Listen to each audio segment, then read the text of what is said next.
Matthieu 10,6 Allez plutôt vers les brebis perdues de la maison d'Israël. Le Seigneur les appelle des brebis perdues, et non des méchants marqués pour l'enfer. C'est surprenant de voir comment l'amour de Dieu lui faisait envisager les gens. Avoir un cœur d'évangéliste, c'est avoir le cœur de Dieu. C'est avoir la même vision des gens que Dieu. Le vrai évangéliste regarde les gens avec les yeux de Dieu. Le faux évangéliste regarde les pécheurs avec les yeux du diable, comme des maudits, des damnés, des condamnés à l'enfer. C'est comme ça que le diable aime à regarder les gens. Soyez certains que vous lui faites un grand plaisir quand vous annoncez un message de condamnation au lieu de prêcher la bonne nouvelle de la grâce de Dieu. Réalisons une fois pour toutes que Dieu aime les pécheurs. Quand on va vraiment réaliser ça, toute notre propre justice va tomber par terre. Puis la sévérité ne fera plus jamais partie de notre message évangélique.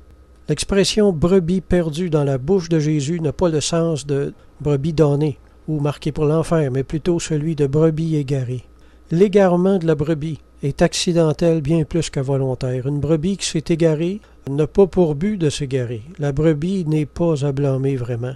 La brebis n'a qu'une pauvre intelligence de brebis, ce qui fait que même si elle s'égare, même plusieurs fois, elle est excusable, parce que c'est une faiblesse de sa nature.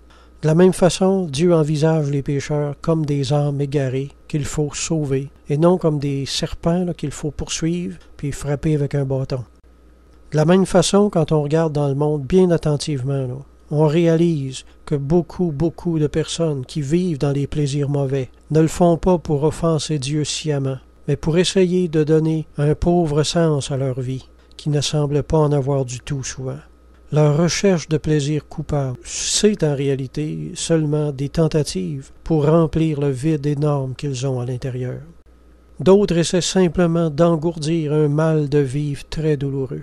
Si on ne comprend pas ces choses-là, on n'est pas propre du tout à l'évangélisation. Les pharisiens considéraient les publicains comme des pécheurs rebelles puis damnés d'avance. Les pharisiens ne faisaient pas de distinction ni d'exception. Mais Jésus, lui, savait discerner la brebis derrière le pécheur. Est-ce qu'on sait faire ça, nous autres aussi? L'évangile du mépris n'est pas l'évangile de Jésus-Christ. C'est un évangile du diable, qui a pour résultat d'éloigner les gens du salut encore plus qu'ils l'étaient avant. Les quelques rares conversions qui naissent d'un message pareil tiennent plus du miracle que de la sagesse. Ceux qui prêchent ce genre de message ressemblent à des bouchers plus qu'à des évangélistes. Prêcheurs d'enfer, allez donc vous-même en enfer, puisque vous aimez tellement y envoyer les autres. Frères et sœurs, le temps est venu de secouer nos vêtements de ce faux évangile de propre justice. Revenons au vrai message primitif. Prêchons le véritable évangile, dont on a une claire description en Actes 20-24 et qui est la bonne nouvelle de la grâce de Dieu. Amen.